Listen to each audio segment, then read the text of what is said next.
Iran America के बीच 2 हफ्तों का सीज फायर हो गया। इसमें इजराइल ने भी सहमति जताई है। ट्रंप कह रहे हैं कि अमेरिका केवल जीता नहीं बल्कि हमने अपने सभी टारगेट से काफी आगे निकल गए। ईरान की सड़कों पर आज जश्न मनाया जा रहा है। ईरान कह रहा है कि हमने अमेरिका को घुटने पर ला दिया। अमेरिका ये युद्ध हार गया, ईरान युद्ध जीत चुका है। मगर इन सब के बीच सबसे अहम सवाल यह है कि डेडलाइन नजदीक आने से महज 1 घंटे पहले आखिरकार कैसे सीज फायर का ऐलान किया गया।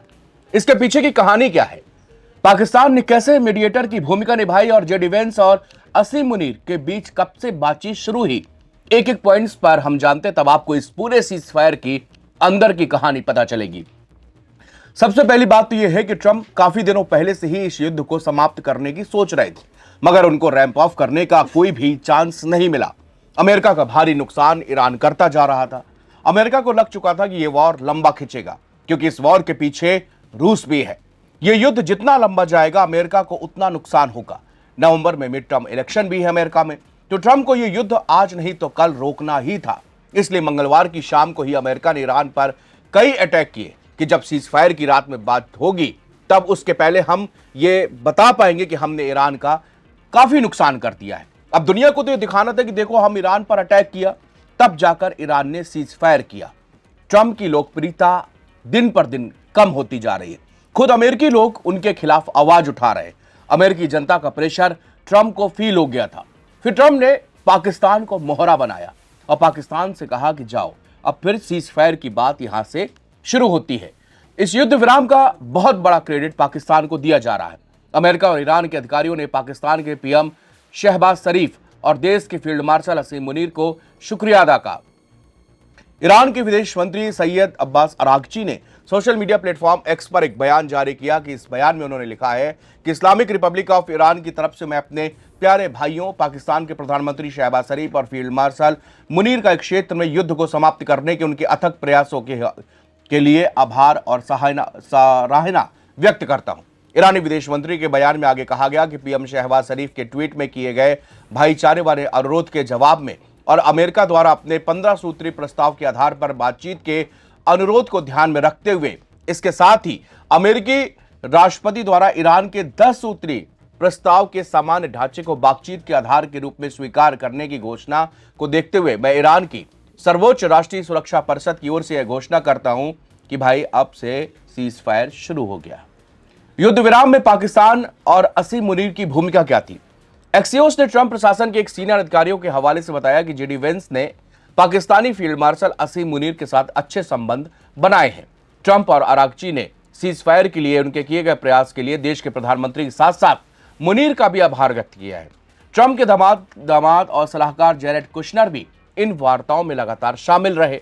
पाकिस्तान के सीज फायर में बड़ी भूमिका निभाने के पीछे कुछ अहम वजह भी है। पाकिस्तान के वाशिंगटन और तेहरान दोनों के साथ काम करने के अच्छे संबंध हैं। ट्रंप प्रशासन के साथ पाकिस्तान ने भी काफी अच्छे संबंध इस दौरान बनाए हैं। इसके ईरान के साथ सीधी सीमा लगती है, जिससे एक खास भौगोलिक पहुंच हासिल है और इस मामले में सीधा फायदा भी मिलता है। इसके ताकतवर सेना प्रमुख असीम मुनीर रात भर जेडी वेंस और अमेरिकी दूतों और ईरानी अधिकारियों से फोन पर बातचीत करते रहे। पाकिस्तान ने मौजूदा 2 चरणों वाले संघर्ष विराम के ढांचे यानी कि इस्लामाबाद समझौते का प्रस्ताव रखा और इसमें शामिल होने के लिए अमेरिका के उपराष्ट्रपति जेडी वेंस पाकिस्तान भी जा सकते हैं। इससे अपनी दुर्लभ स्थिति का फायदा उठाकर मध्यस्थ की भूमिका निभाई, जिससे इसकी अपनी अर्थव्यवस्था और वैश्विक अहमियत को बढ़ाने का काम किया। पाकिस्तान के युद्ध विराम प्रस्ताव में क्या था ये बताते हैं आपको। पाकिस्तानी प्रस्ताव में ईरान पर हमला नहीं होने और हॉर्मुज स्ट्रेट को तत्काल खोलना शामिल था।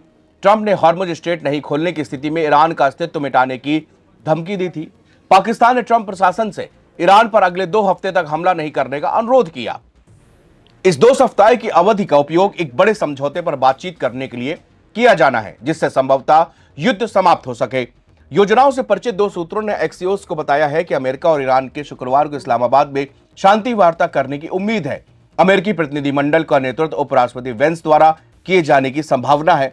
अमेरिका के एक रक्षा अधिकारी ने बताया कि अब युद्ध विराम लागू हो गया है और अमेरिका ने अपने सभी हमले रोक दिए हैं। उसी अधिकारी ने यह भी कहा है कि सीज फायर का यह आदेश रिवोल्यूशनरी गार्ड्स के निचले रैंक तक पहुंचने में थोड़ा समय लग सकता है।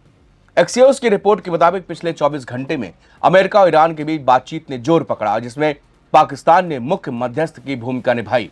दिलचस्प बात यह है कि इजराइल ने भी युद्ध विराम पर सहमति दे दी है और वो अपने हमले भी रोक देगा। व्हाइट हाउस के एक अधिकारी ने खुद इसकी पुष्टि की है। हालांकि इजराइल अभी इससे मुकर रहा है।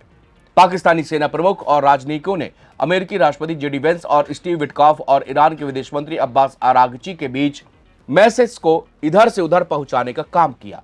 पाकिस्तान के प्रधानमंत्री शहबाज शरीफ ने कहा कि वो ईरान और संयुक्त राज्य अमेरिका को इस्लामाबाद में चर्चा के लिए आमंत्रित कर रहे हैं, लेकिन सीज फायर के बाद क्या अमेरिका या ईरान बातचीत की मेज पर आमने सामने होंगे या नहीं, ये अभी तक स्पष्ट नहीं है।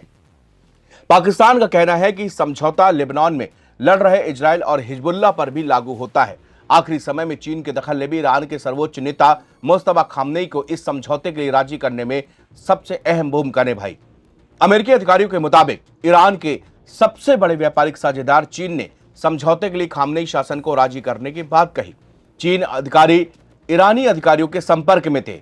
चीन मुख्यतः पाकिस्तान, तुर्की और मिस्र सहित मध्यस्थों के साथ काम कर रहा था, क्योंकि वह अपने प्रभाव का इस्तेमाल करने की कोशिश कर रहा था।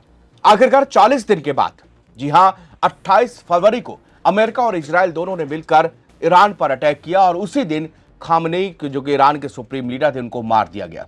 इस खबर के आने के बाद पूरी दुनिया में एक सन्नाटा पसर गया और लग रहा था कि शायद अगले 2 या 3 दिन में यह युद्ध समाप्त हो जाए और ईरान में रिजीम भी चेंज हो सकती है, क्योंकि खामनेई की मौत हो गई।